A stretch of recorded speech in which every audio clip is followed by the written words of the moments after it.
या देवी सर्वभूतेषु शक्तिरूपेण संस्थिता नमस्तस्यै नमस्तस्यै नमस्तस्यै नमो नमः। कुमकुम भरे कदमों से माँ आए आपके द्वार, सुख संपत्ति इस मौके पे मिले सबको अपार। माय भारत न्यूज़ की तरफ से करें नवरात्रि की शुभकामनाएं स्वीकार। आज यानी 7 अक्टूबर को शारदीय नवरात्रि का शुभ आरंभ हुआ है।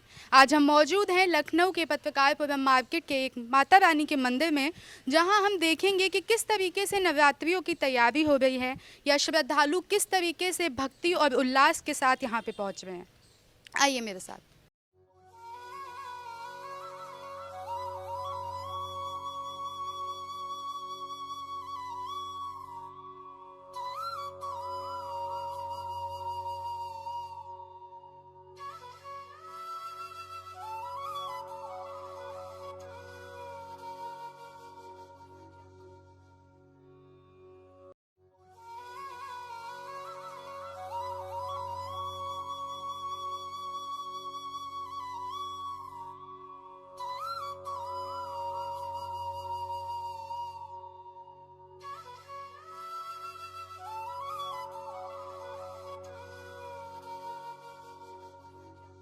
आज नवरात्रि का शुभारंभ हुआ है, मतलब महामारी के समय के बाद से लोगों को अब मौका मिला है कि मंदिरों में आके पूजा हो सके। तो क्या लगता है आपको कि इस बार मतलब महामारी के बाद जब आप लोग को मौका मिला है यहाँ आके अपनी मन्नतें मांगने का, तो क्या कहना चाहेंगे? जी मतलब पहले भी ठीक था, बट ये है कि सेफ्टी के दौरान अगर कुछ होए यहाँ पे तो ज़्यादा प्रॉफिट है। किस तरीके से आप लोग तैयारी करते हैं, पूजा करते हैं, माता रानी का स्वागत करते हैं 9 दिन के लिए? तैयारी तो भगवान माता रानी को पहले नई माता रानी लाते हैं घर पे और कलश स्थापना करते हैं, सब पूजा वूजा करते हैं अच्छे से। यही सब कि माता रानी जो है सब पे अपना वरदान रखे, जो महामारी चल रही है ठीक हो जाए जल्दी से जल्द। जितनी प्रॉब्लम सब इन सबको हो रही है मतलब कोरोना टाइम में जो जल्दी दूर होए। तो इस नवरात्रि का क्या महत्व होता है या फिर इस मंदिर की क्या मान्यता है जो लोग यहाँ पर आते हैं? विश्वास है सबका अपना अपना भगवान पे, तो विश्वास पे ही इंसान जो है मंदिर आता है। अगर इंसान को विश्वास है तो वो मंदिर आता है कि हमारा ये चीज़ है भगवान हमारी सुनेगा, इस विश्वास पे मंदिर पे आता है वो। आज माता रानी के दिनों का शुभारंभ हुआ है। हर साल हम नवरात्रि मनाते हैं, तो इस बार मतलब इस नवरात्रि शारदीय नवरात्रि की कितनी मान्यता है और किस तरीके से आप लोग इसमें अपना पूजा करते हैं, मन्नतें करते हैं, क्या क्या?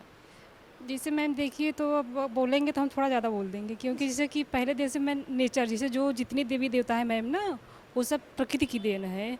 जैसे कि दुर्गा माँ भी है, तो ये समझिए कि बहुत ही पावरफुल, और इन्होंने हमेशा जो है एक जो बुराई होती है समाज की, उन्होंने दूर किया है। जैसे हम ये मानते हैं कि देखिए जितनी देवियाँ हैं सब जो सबको यही दिखाया गया है कि वो लोग किसी असुर को मारती हैं ना, तो जबकि असुर कोई अलग से नहीं पैदा होते मैम, हमारे ही आप में से होते हैं। तो पहले का क्या था कि जितनी देवियाँ ना हो तो उनका रूप बहुत पावरफुल है, इसीलिए हम मानते हैं कि आप पूजा करिए। पूजा करने के साथ साथ जैसे क्या हम घर में क्या करते हैं, उस दिन एक दिन पहले साफ़ सफाई अच्छे से करते हैं घर की, और जो है फिर दूसरे दिन सुबह सुबह पूजा पाठ करते हैं। फिर पूजा पाठ करने के साथ हमें ये भी करना चाहिए कि अपने घर के बड़ों या छोटों को सम्मान देना चाहिए, खासकर जो घर के बच्चे हैं, से महिलाएं हैं ना, सब कहते हैं ना देवियों की पूजा हो रही है। इंडिया में देखिए होता क्या है कि पूजा तो देवियों की बहुत ज़्यादा होती है, लेकिन देवियों को कुछ लोग सम्मान कम देते हैं। मतलब आपका कहना है कि सिर्फ नवरात्रि नहीं, हमें हर समय मतलब हर समय, हाँ, ज़रूरी नहीं है कि नवरात्र के दिन हम ये मतलब कि पूजा करें। जैसे कोई भी महिलाओं को हम ये चाहते हैं सम्मान मिलना चाहिए। ज़रूरी नहीं कि ये देवी जो है इन्होंने क्या किया था अपने सम्मान के लिए, जो है कि एक असुर को मारा ना, मार के देखो पहले रूल क्या था मैम, न तो पुलिस न कानून। तो देवियाँ जो है कि मार के कहाँ चली जाती थी, पहाड़ पे भाग जाते थे सब लोग। मतलब माता रानी का एक तरीके से रूप है जो महिलाएं हैं इस समय धरती पे हमारी, तो उनका सम्मान भी हमें करना चाहिए साथ ही साथ। जी, वही कहने का मतलब है कि ये अलग से देवी देवता नहीं, ये हम लोग की तरह ही आम इंसान ये भी थी। अत्याचार हुआ है तो उन्होंने ये इतना कदम उठाया है कि ये हम पाप को दूर करें, इसीलिए हम उनको जो महत्व देते हैं, बस इसको चलो दूसरे तरीके से ले लिए हैं। ऐसा माना जाता है कि माता रानी ने महिषासुर राक्षस का जो वध किया था, राक्षसों को मारा था, तो आज के ज़माने में आप देख रही हैं किस तरीके से महिलाओं का उत्पीड़न बढ़ता जा रहा है। तो क्या लगता है कि फिर से माता रानी का रूप आना चाहिए? एकदम नहीं, माना होना चाहिए, क्योंकि उस समय में देखिए कम थे, लेकिन इस समय में अगर एक लड़की मैम जिससे कि हम देवी हम ही को मानते हैं, सब लोग मानते ही नहीं, एक तरह से कहते हैं ना कि महिलाएं जो देवी का महिलाएं ही माता रानी का रूप है इस समय धरती पे। तो हम पुरुष वर्ग से चाहते हैं कि वो इनका सम्मान करें। अगर वो हमारा सम्मान करेंगे, समझिए किसका सम्मान करिए, माँ का सम्मान कर दिए, लेकिन इस समय में ऐसा चीज़ नहीं रह गया है। काफ़ी लोगों को अंदर मतलब कि क्या कहते हैं फीलिंग दिखाने वाली आ गई है, दिखावटी फीलिंग आ गई, पूजा कम रह गया है मन में। जैसे कि यहाँ के लोग क्या है, जैसे पूजा करने वाला जो है ठीक है, लेकिन कुछ लोग ऐसे हैं दिखावटी पूजा करते हैं मैम, है ही नहीं है, मन में कुछ और है। सामने अगर सम्मान माँ बाप का सम्मान करना हो गया, पूजा तो हम मंदिर आ रहे हैं यहाँ पे पूजा करने, लेकिन घर पे गए न तो माँ का सम्मान कर रहे हैं, न तो अपने बाप का सम्मान कर रहे हैं, तो उस पूजा से मुझे कोई मतलब नहीं है। माँ ने जो किया उसका मतलब अनुसरण करिए। इन्होंने क्या किया, काली का रूप धारण करके सोचिए कि कितने लोगों को काटा, किसको काटा, सिर्फ पुरुष वर्ग को। हमने कभी सोचा कि उन्होंने महिलाओं क्यों नहीं मारा? क्योंकि सब लोग कहते हैं ना कि छुपाते हैं बुराई, कि जो है माँ ने ऐसा किया, तो उन्होंने हम तो सोचते हैं कि उस समय इतना अत्याचार बढ़ गया था, लेकिन उस समय से ज़्यादा इस समय देखिए कितना अत्याचार इस समय बहुत अत्याचार है हमारे देश में। किससे डरते हैं, न तो शेर से डरते हैं बाहर निकलना, तो बाघ से। हमको लगता है सिर्फ पुरुष समाज से डर के अगर ये सब जो हमारा सम्मान करें तो हम पता नहीं कहाँ से कहाँ पहुँच जाएंगे। फिर भी पहले के समाज से आपके समाज से बहुत अंतर है मैम, सम्मान दिया जा रहा है, ऐसा नहीं कि नहीं दिया जा। पहले था तो एकदम शिक्षा उच्छा सब बंद थी। पूजा पाठ का मतलब यही होता है मैम, आपका मन पवित्र होना चाहिए, साफ होना चाहिए। भक्ति से आप क्या समझती हैं? माता रानी के लिए भक्ति है, आपकी श्रद्धा है, उससे आप क्या समझती हैं? श्रद्धा क्या, देखिए जिसे होता है ना कि हम आते हैं मंदिर में पूजा के लिए, लेकिन सबसे बड़ा पूजा होता है कि आत्मसंतुष्टि। आपकी आत्मसंतुष्टि तभी मिलेगी जब आप हर प्रकार से संतुष्ट है। ये नहीं कि हमें संतुष्टि नहीं तो हम आए माता के दरबार में तभी हमको संतुष्टि मिलती, वो नहीं, मन से होता है। आप घर में अपने कर्म को, डेली काम को, उसी को आप पूजा समझिए। आपको जो कर्म है माँ बाप के प्रति, भाई बहन के प्रति, बड़ों के प्रति, वो सबसे बड़ा पूजा वही होता है। हम उसका सम्मान कर रहे हैं तो समझिए माँ का सम्मान कर रहे हैं। हमारे लिए सबसे बड़ा पूजा वही है कि घर में आपसे कोई दुखी ना हो, आपके काम से व्यवहार से कोई वो ना हो, तो समझिए सबसे बड़ा पूजा वही है। इस 9 दिन की नवरात्रि का क्या महत्व है?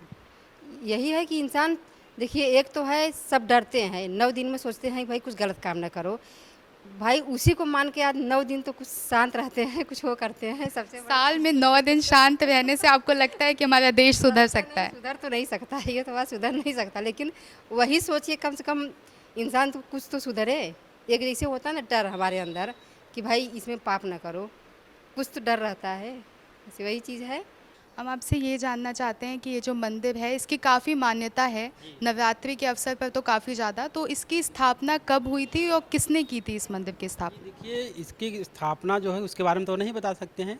ये शिव जी का जो है मठ, ये बहुत पहले से बना हुआ गांव के, मतलब गांव के जो यहाँ पे मतलब समाज गुरुराम समाज की ज़मीन है उसमें बना था।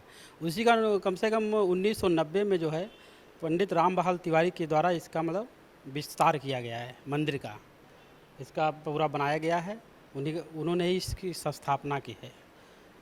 आप यहाँ पे पुजारी हैं, आप कब से हैं, किस तरीके से आप पूजन करते हैं यहाँ पे? हम यहाँ 1998 में यहाँ पर नियुक्ति हमारी हुई थी पूजा पाठ करने के लिए, भगवान की सेवा करने के लिए। तब से हम बराबर कंटिन्यू यहीं पे जो है 24 घंटे ही मतलब पूजा पाठ करते हैं भगवान की। जैसे इस समय नवरात्रि का शुभारंभ आज हो गया है, तो किस तरीके से लोगों की भीड़ यहाँ पे आती है? अब जैसे अभी सुबह तो कलश स्थापना हुई 7 बजे से, उसके बाद मतलब पाठ हुआ दुर्गा सप्तशती का, उसके बाद अब 3 बजे से महिला संगीत होगा, मतलब माता जी के भजन गाए जाएंगे, कीर्तन होगा। उसके बाद 6 बजे भजन की आरती होगी, उसके बाद 7:30 बजे महाआरती होगी। इस महामारी के समय में हमने देखा था कि मतलब आम जनता के लिए मंदिरों के कपाट बंद कर दिए गए थे, तो उस समय में किस तरीके से पूजन होता था और अभी में क्या अंतर है? उस समय जैसे आम जनता के लिए बंद था, और यहाँ जो पुजारी हैं वही अंदर जो है पूजा पाठ करते थे, आरती करते थे, भगवान की पूजा करते थे, और वही सब साफ़ सफाई करते थे, और आम जनता के लिए जो है कपाट बंद थे। अब की जो है मतलब महामारी कम है, इसलिए आम जनता के लिए खोला गया है कपाट, तो उसमें जो है किस तरीके से तैयारियां की गई हैं इस बार 9 दिन के नवरात्रि के पूजन के लिए? हमारे यहाँ मतलब यहाँ मंदिर में माता जी का जो है प्रत्येक दिन जो श्रृंगार बदला जाता है, मतलब 8 दिन जो हैं माँ माँ भगवती के श्रृंगार बदले जाते हैं। किसी दिन फूल से होगा, आज मतलब फूल से माता जी का दरबार सजा हुआ है, कल दूसरे से हो, मतलब प्रत्येक दिन अलग अलग उनका श्रृंगार किया जाता है। किसी दिन पंचमेवा से किया जाएगा, किसी दिन फलों के द्वारा किया जाएगा, किसी दिन शाक भाजी द्वारा किया जाएगा। इसी तरह हर एक प्रत्येक दिन 8 दिन या 9 दिन जैसे पड़ते हैं, उस दिन उनका श्रृंगार बदल जाता है, उनका स्वरूप बदला जाता है। के लिए 9 दिन उनके सब अलग अलग स्वरूप हैं, अलग अलग उनकी मान्यता है, अलग अलग सब उसी प्रकार से जो है हम लोग उनका श्रृंगार करते हैं। और सायंकाल मतलब काफ़ी भीड़ अभी तो इसमें कम हो रही है, मतलब पहले काफ़ी भीड़ रहती थी। अब लॉकडाउन से जब से ये कोरोना चला तब से कम हो गई है थोड़ा। भक्त लोग कम आ रहे हैं, लेकिन तब भी जो है 50% आ रहे हैं भक्त लोग। तो ये है लखनऊ गोमती नगर का मुक्तेश्वर धाम मंदिर, जहां आप देख सकते हैं कि नवरात्रि के पूजन की किस तरीके से तैयारियां की गई हैं। यहाँ माता रानी का श्रृंगार कितने अच्छे से किया गया है और बताया जा रहा है कि यहाँ हर प्रत्येक दिन अलग अलग प्रकार से माता रानी का श्रृंगार किया जाता है और लोगों की भारी संख्या में भीड़ यहाँ पर दिखती है, जो सभी पूजन के लिए आते हैं, अपनी भक्ति के लिए आते हैं। अभी तो ये सिर्फ शुभारंभ है, अभी 9 दिन तक ऐसा ही उत्साह लोगों में देखने को मिलेगा। कैमरा पर्सन संतोष के साथ मैं आकांक्षा मिश्रा, माय भारत न्यूज़, लखनऊ।